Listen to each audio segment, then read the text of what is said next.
Hello everyone, my name is Phawx, and these are the Nreal Airs. Thank you very much to Nreal for sending them out to me for review.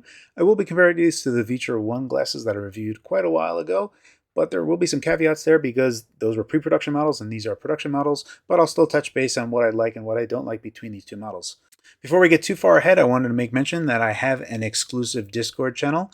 It costs nothing to enter. In fact, the only way that you will be able to enter is by figuring out my clues that I leave in all of my videos. Now, the first game that we're going to be playing, there's only going to be 100 members. Once 100 people activate the code to enter the Discord, it'll expire automatically. Then I'll have to make a new code to be able to get other people to get into that Discord. So there'll be new games as time goes on. If I said something like Rot 13, that should mean something, and that should be something that should give you multiple clues as to what to expect and what to do with that going forward.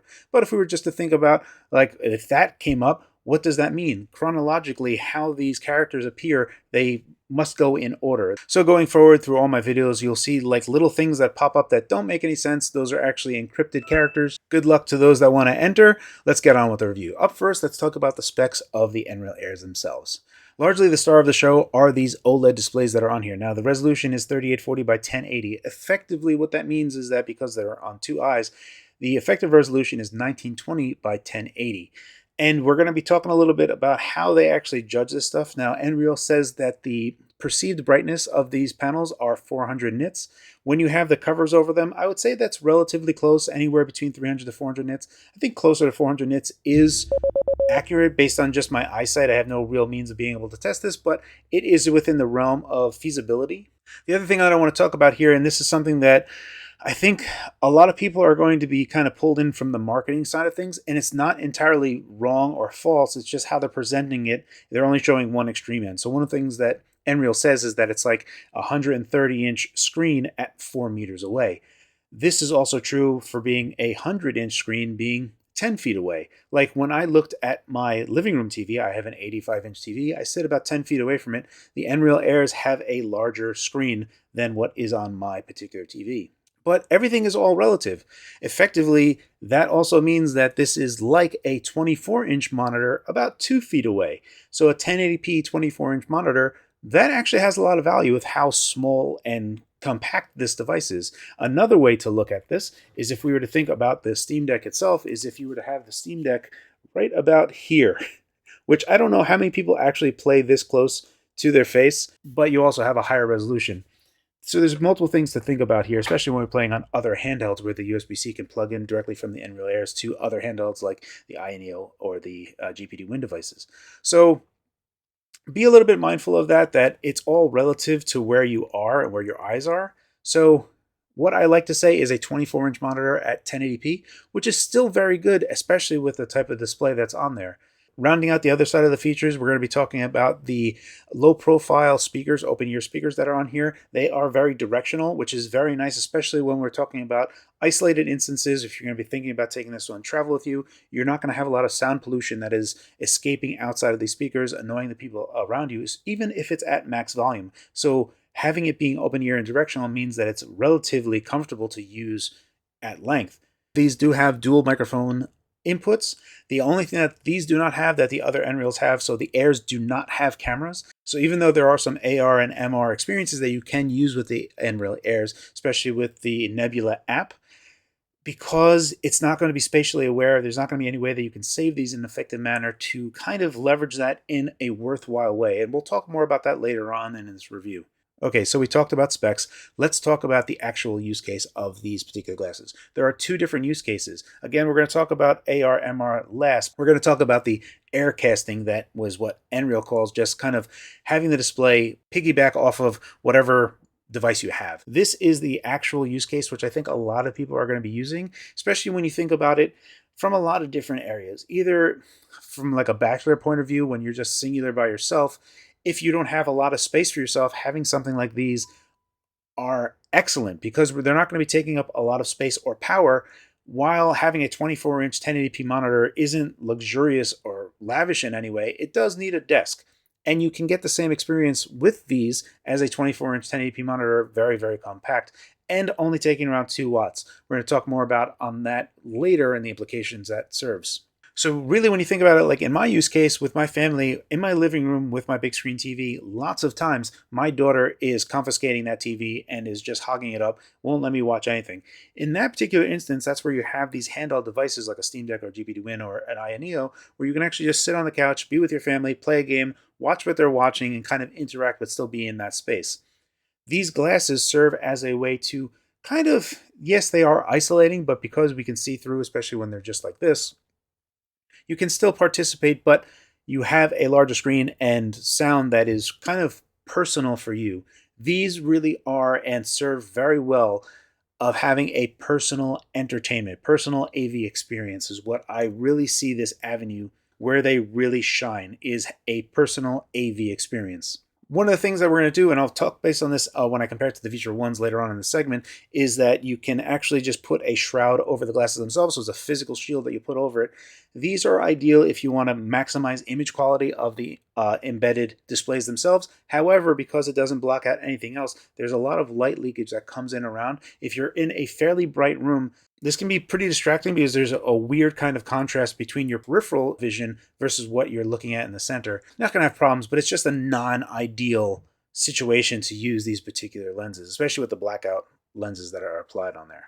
Again, when we talk about sound, these particular open ear speakers are directional and they are very, very good with noise pollution. Even when they cranked up to max, anyone that is even 1 foot away from me has a hard time discerning what I'm actually listening to. These particular glasses are a mechanism to play comfortably in bed. And I don't care what you're using. It could be a single board computer, it could be a desktop, it could be a handheld, it could be literally anything as long as you can plug USB-C in there and get the output to these displays.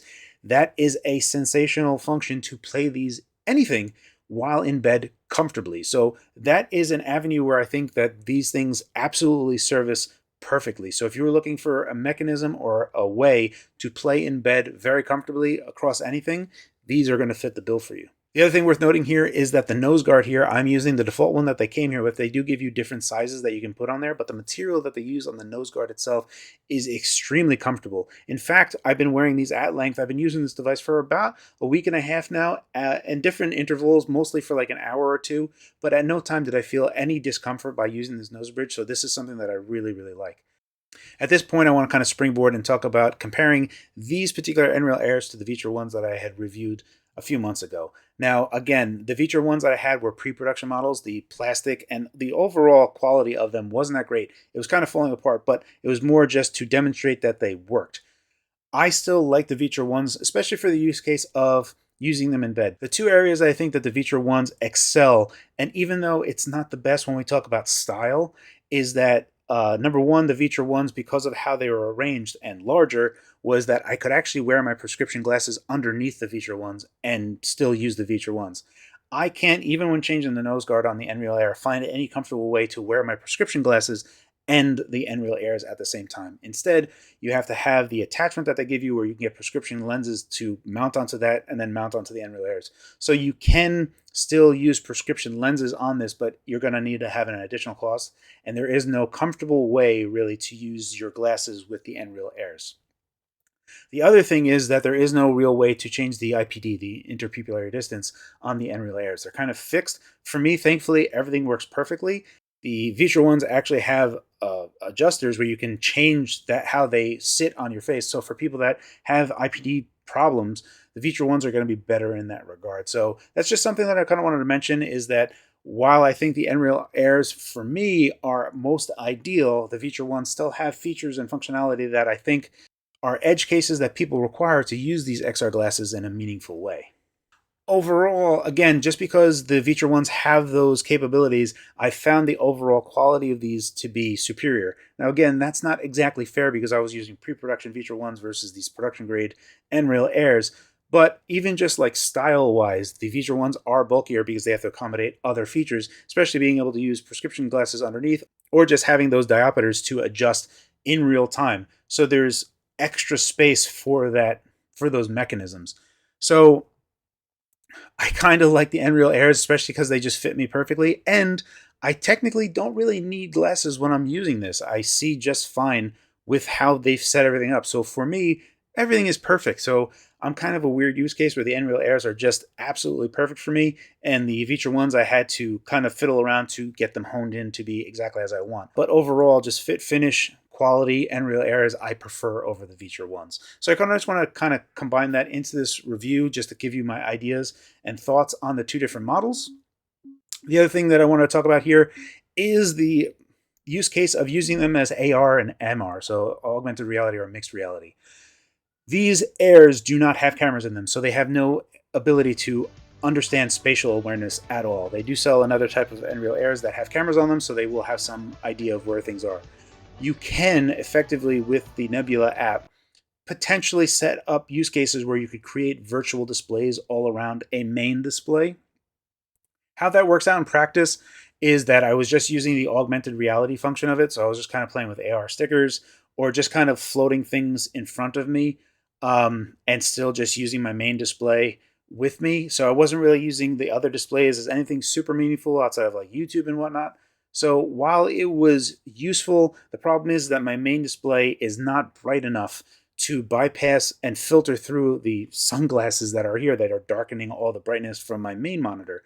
So if you were looking at these glasses as a means to have multi-monitor function, really think about getting an HDR-based main display to have something that's bright enough to bypass and be bright enough to filter through these glasses, and then have the extra virtual multiple monitors as well. So just something to be mindful of with regard to that. I don't think that is an actual selling point, even though they do work and it's pretty cool.